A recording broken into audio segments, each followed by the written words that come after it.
Hi, Jewish moms. Welcome back. It's really, really nice to be back with all of you, and I hope that all of you had a really, really amazing Pesach.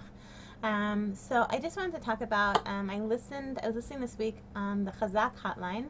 The Chazak hotline is sort of like it's a free phone line with inspirational classes, and one of my favorite features of the Chazak hotline is as I love they have like these people. They have 175 classes of lectures by people talking about their own personal challenges in life.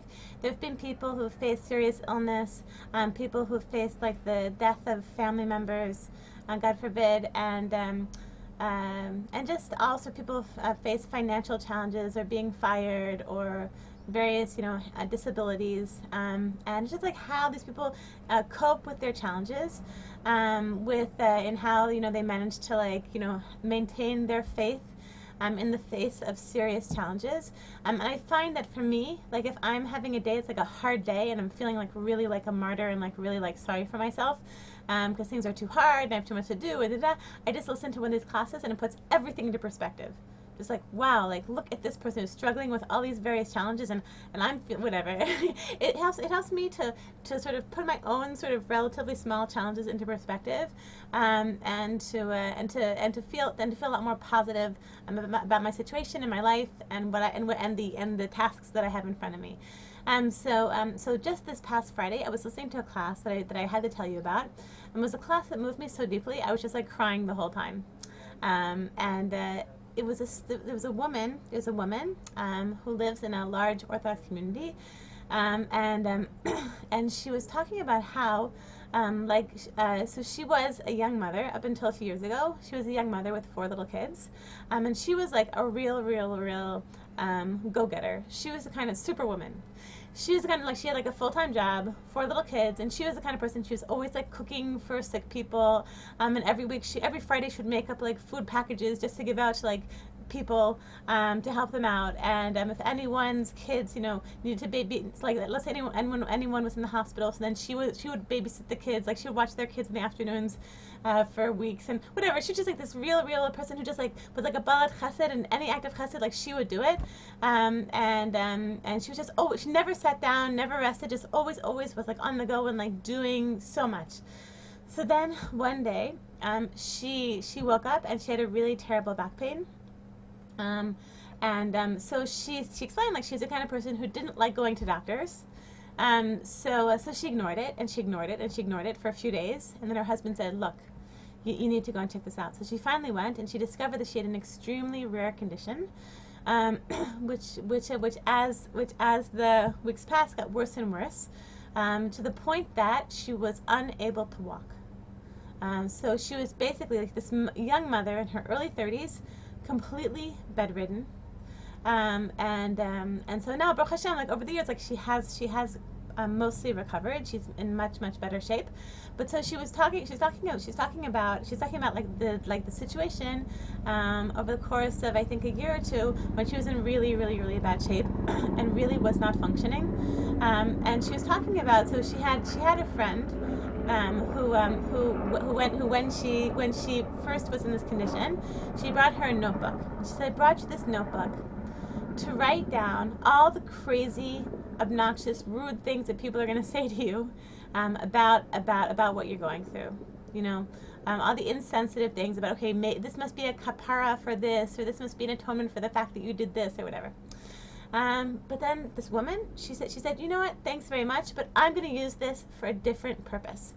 I'm going to use this to write down all the amazing things that people are going to do to help me."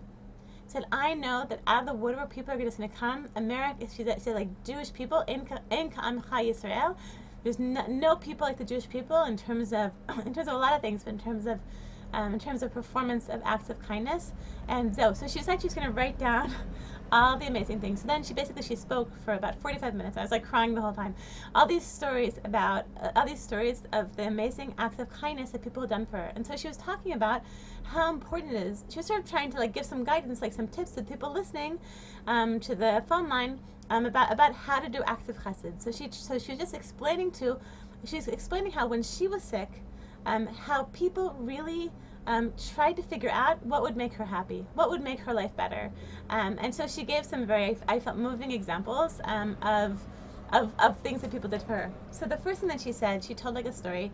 She said one Friday, a neighbor of hers called her and said, "You home?" And she said, "Yeah." Like, where else would she be? She's bedridden. But she said, and so she said, "Okay, I'm coming down right now." So the neighbor comes down, and she has a big bowl of challah dough. And she said, "I want you to be mafrisha the challah. I want you to be separating the challah and say a blessing." And so the woman explained. She said, "You know." She said, maybe for another person it wouldn't have been such a big deal. She said, but for a person like this woman, who's a very like sort of spiritually minded person, who's very into, always trying to do mitzvah, and makes her very happy. So it meant so much to her. It meant so much to her, like out of a bedridden day, that at least, that at least she could take the challah.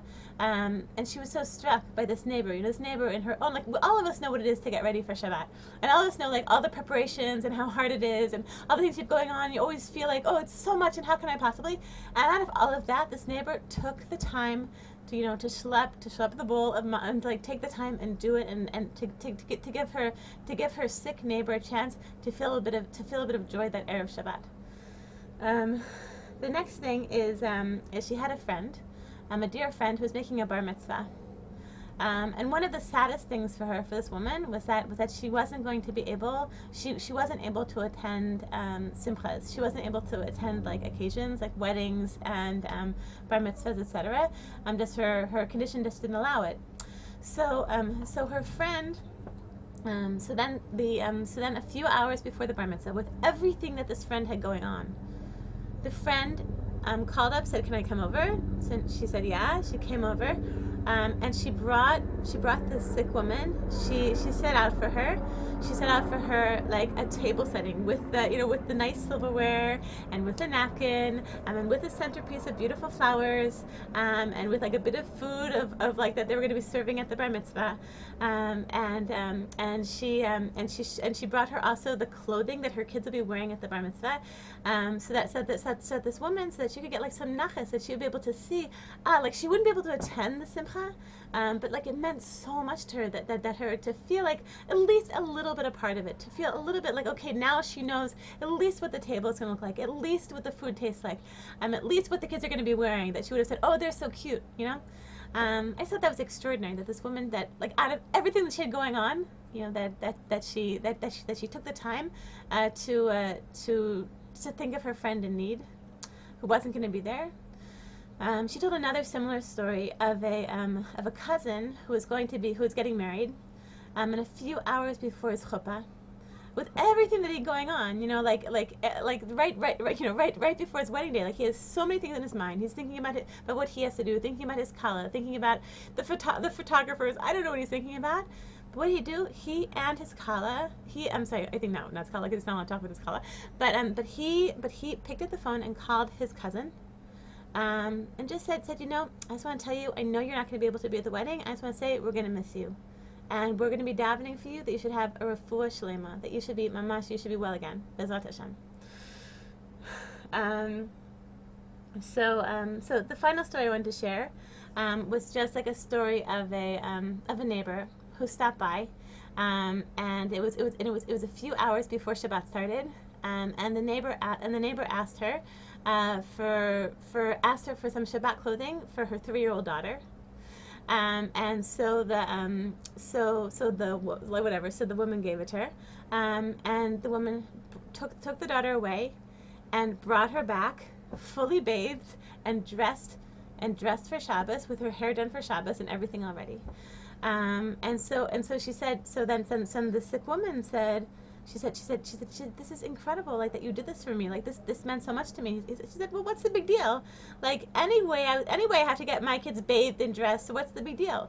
But of course, like for the sick woman, like with everything she had going on, and like all the hardship that she was feeling, all the hard feelings that she was feeling, because she was always the one who was doing for everyone, and then all of a sudden that all that she can do is take, and just thinking of like It meant so much to her. It meant so much to her, like to have that like one less thing on her mind and in her hand and like on her list of things to do. So I just wanted to I just think this is such an amazing like testimony to Am Yisrael, to the Jewish people, and I just want to bless all of us. I think that there's so many little things that we can do, like to lighten up another person's world and life and day, just so I just want to encourage all of us to make a little bit of an effort, just to think like what can you do? What's one little thing that you can do? One little thing that you can do, which might be a slight inconvenience for you, but that would mean a world of difference to another person. And bless all of you Jewish moms with an amazing week.